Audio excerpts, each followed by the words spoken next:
Boa tarde, eu queria agradecer o convite à comissão organizadora e em nome do Dr. Levi. Foi meu professor há 30 anos atrás, na medicina comunitária. Temos o prazer também de ter o Dr. Celso Matias aqui na plateia, que também foi nosso professor. Obrigado pela presença. Nós vamos falar de um tema que eu diria que talvez seja hoje um dos maiores problemas clínicos na atualidade, dada a gama de diagnósticos de nódulos de tireoide que existe na população em geral. Então, nos Estados Unidos, se sabe que se diagnosticam em torno de 300 mil nódulos de tireoide por ano e que a incidência de câncer de tireoide ela vem aumentando gradativamente. Não só de tumores pequenos, como também de tumores grandes. E os nódulos de tireoide diagnosticados acidentalmente são chamados de incidentalomas. Então, se vai a uma consulta ginecológica, se vai a uma consulta de um otorrino, de um cardiologista, e se detecta um nódulo na tireoide. Nós sabemos que a palpação ela é extremamente falha, mas ela pode detectar nódulos de tireoide de 3 a 7% da população. O ultrassom é que realmente diagnostica numa incidência muito alta que pode variar de 20 a 76%. Então, se você tiver uma média, e você olhar para uma pessoa e disser que ela tem um nódulo de tireoide, você tem mais de 50% de chance de acertar de que ela tem.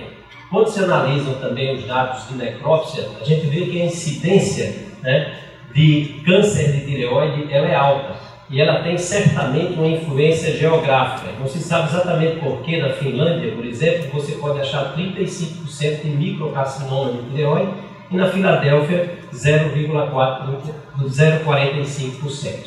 Esse foi um trabalho muito bem conduzido pela doutora Ana Maria Ramos, patologista, feito aqui no SBO, e que nós realizamos 462 necrópsias em pacientes que morreram de diversas causas. E a incidência de câncer de tireoide foi de 8,2%. Ou seja, muitas pessoas tinham câncer de tireoide, viveram a vida com ele, morreram com ele e nunca souberam que tiveram a patologia.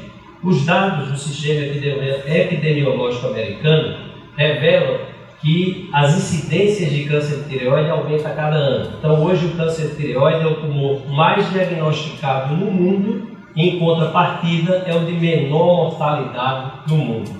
Então, quando se diagnostica um nódulo de tireoide, algumas perguntas vêm à mente. Quais são os nódulos que devemos investigar? Que exames devemos solicitar? E, especificamente, como devemos tratar? Muitas sociedades de especialidade estudam ou realizam guidelines para tentar responder essas questões. E a ATA, que talvez seja uma das principais sociedades de especialidades, a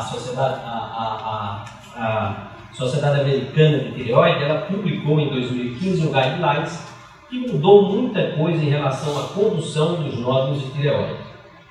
A ultrassonografia é importante numa plateia como essa e de futuros médicos, que eu sei que tem aqui informação, dizer que o ultrassom de tireoide ele não está indicado como um rastreamento da população.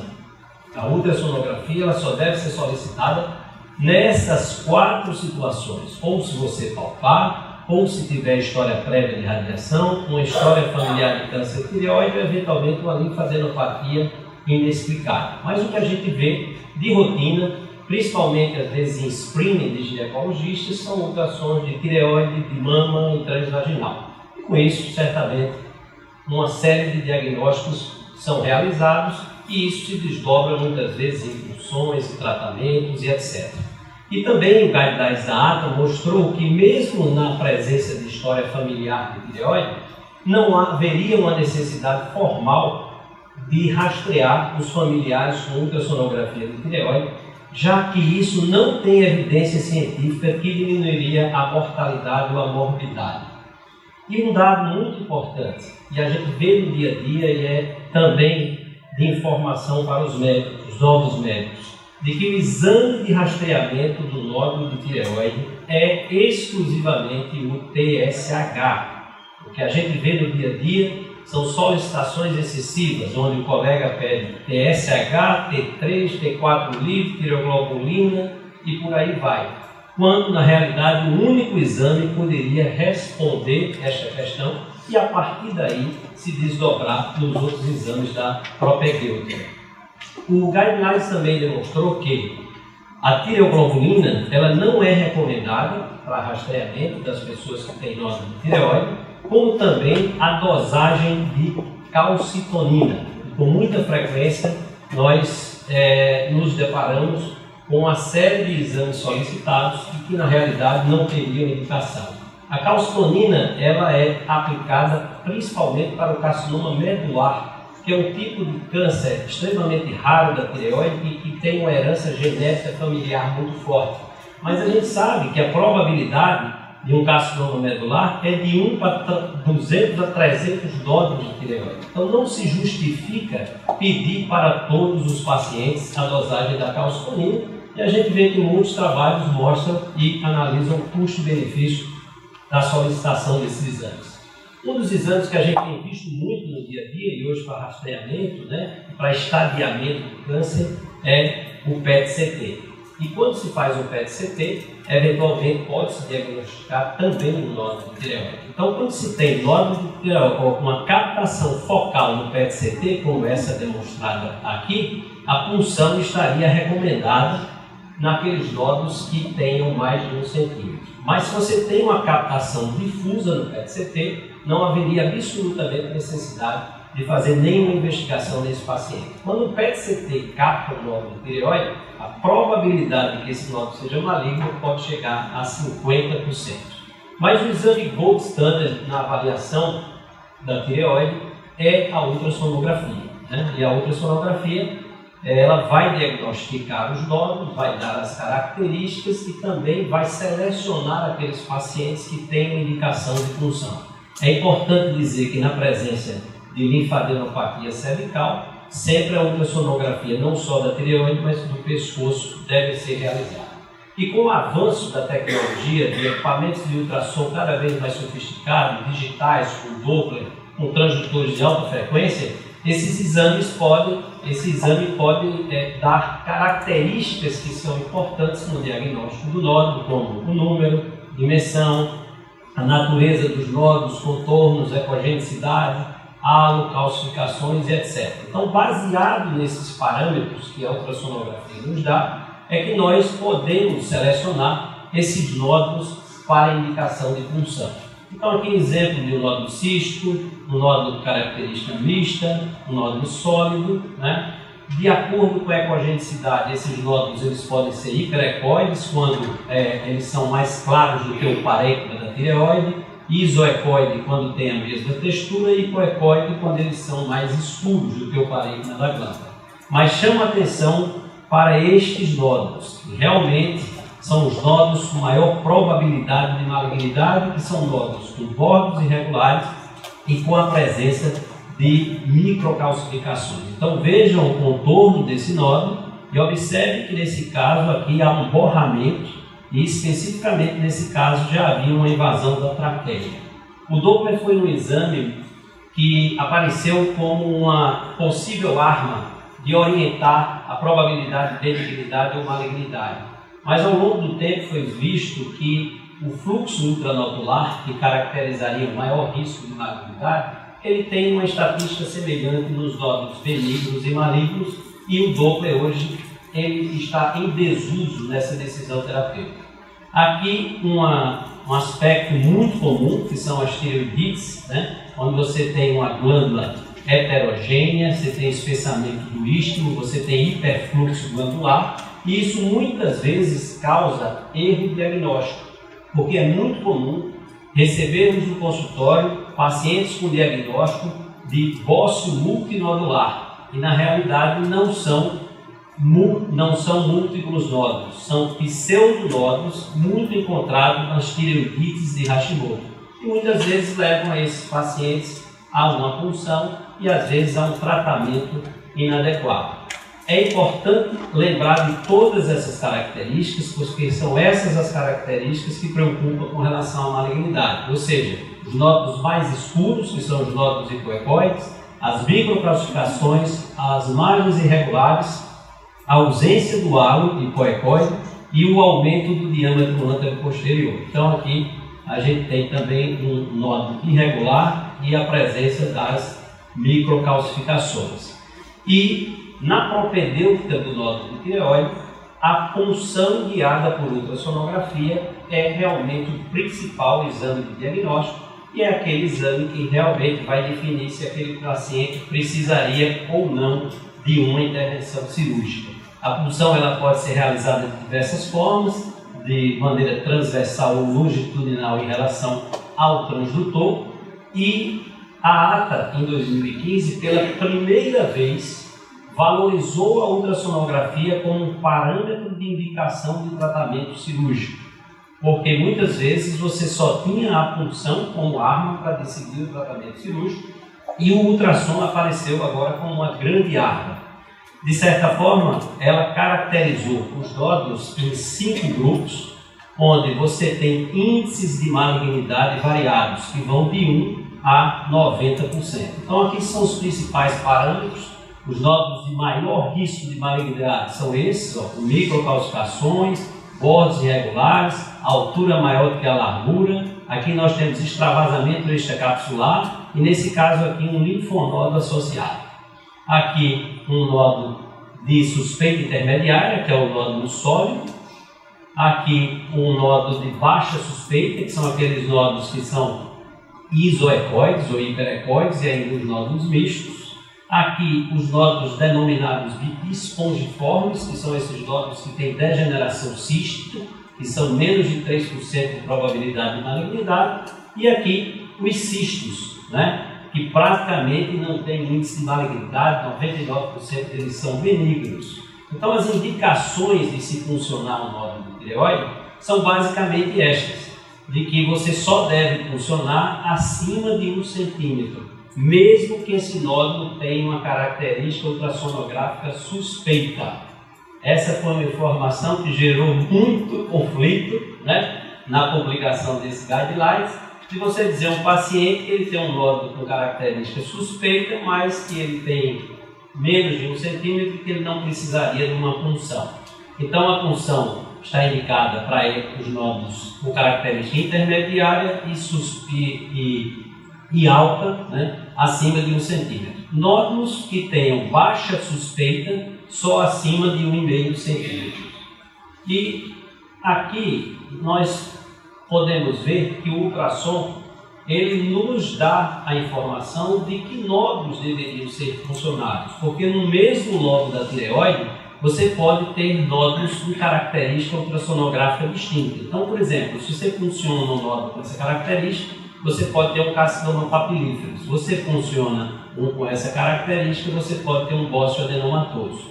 A punção inicialmente era realizada convencionalmente só através da palpação, e nós aprendemos assim. Mas os trabalhos mostraram ao longo do tempo que a punção guiada por ultrassonografia ela aumenta a incidência de diagnóstico de câncer de tireoide, como também diminui a possibilidade de material não diagnóstico. Então, já determinado pelos guidelines de que todas as funções hoje devem ser realizadas através de ultrassonografia. Então, aqui exemplificando a parte técnica, tem um videozinho aí, vamos ver se ele roda, Então, aqui um exemplo de como a punção é realizada, Muitos pacientes têm uma expectativa grande.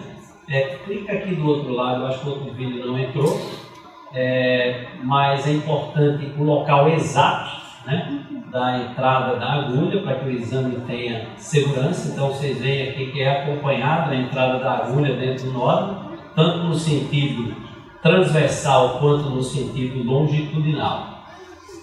Tão importante quanto a punção é a confecção dos esfregaços para que o patologista possa fechar o diagnóstico. Então nós temos que ter 6 grupamentos celulares em no mínimo 2 lâminas. Esse é um slide muito interessante que foi fornecido pelo professor Formiga, grande patologista e ex-professor nosso, e que demonstra a necessidade da localização exata. Por isso que o ultrassom é importante. Então, dentro de um mesmo nódulo, se a agulha fosse direcionada para cá, nós teríamos um diagnóstico benigno. E nessa posição, o diagnóstico do carcinoma papilífero. Os exames de tomografia e ressonância nuclear magnética não estão indicados no screening dos nódulos tireoidianos, a não ser em situações em que você tenha massas tireoidianas volumosas ou suspeita de bócio intratorácico.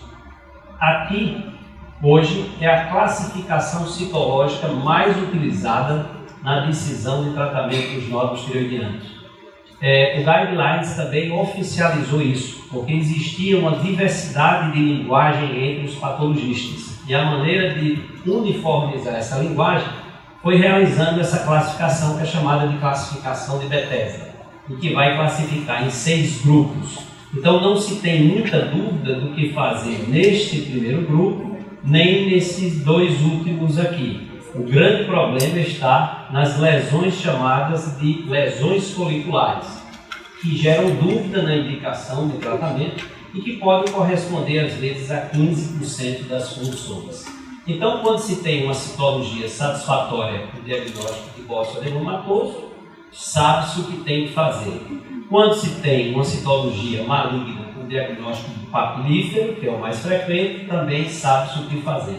O grande problema está nesse grupo de lesões chamado de lesões foliculares. As lesões foliculares, elas só podem ser caracterizadas muitas vezes pela presença ou da embolização vascular ou da invasão da cápsula da glândula tireoide. Por isso a função tem limitação e muitas vezes avançada no diagnóstico, e isso gera indicações cirúrgicas muitas vezes desnecessárias. Mas na presença das lesões foliculares, nós podemos ter vários diagnósticos. Podemos ter diagnóstico desde benignidade até o adenoma folicular, carcinoma folicular, o mais comum aqui, que é a variante folicular do carcinoma papilífero, e ainda as tireoidites. Mas a estatística varia. E na presença da lesão folicular, nós vamos ter 80% ainda de benignidade. Então significa que, se você indicar uma cirurgia para o paciente com uma porção de lesão folicular, você tem 80% de chance de não precisar indicar esse tratamento. E aqui, para demonstrar para vocês que toda a cápsula do nódulo deve ser estudada para caracterizar o diagnóstico de um carcinoma folicular. Nessa situação aqui, a gente já vê que na peça havia um extravasamento do tumor, e isso caracteriza bem para o patologista o diagnóstico do carcinoma folicular. Mas toda a cápsula deve ser estudada para que esse diagnóstico seja fechado.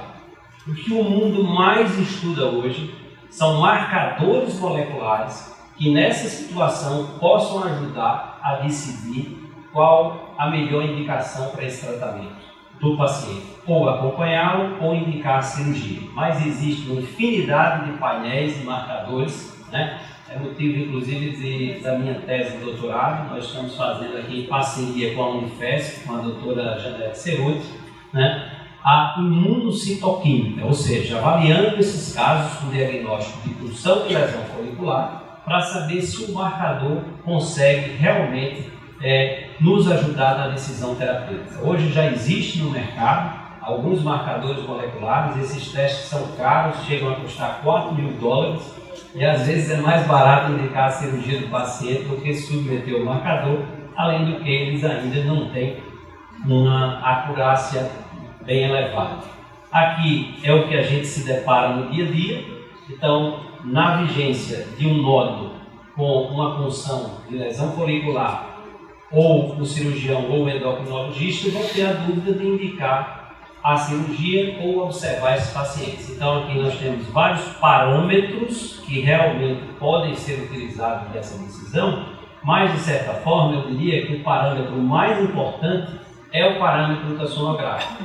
E aqui nós temos a classificação que a gente mais utiliza, que é a classificação da USP, né, a classificação do grupo do Dr. Tomimori, em que nos ajuda a tomar essa decisão. Esse foi um trabalho nosso realizado e que demonstrou que quando o paciente é de alto risco, ou seja, ele tem um nódulo com microcalcificações e bordos irregulares, na mão de um radiologista experiente, você tem probabilidade de 75% de malignidade. É importante dizer que o ultrassom é um exame operador dependente e equipamento dependente. Mas se ele lhe dá uma informação precisa, isso é muito importante na prática, no dia a dia, utilizar o ultrassom para decidir a indicação cirúrgica. Então, o que é que nós fazemos? Se você está diante do diagnóstico da lesão folicular e esse nódulo é no grau 2, nódulo com característica benigna, normalmente isso lhe autoriza a repetir a punção.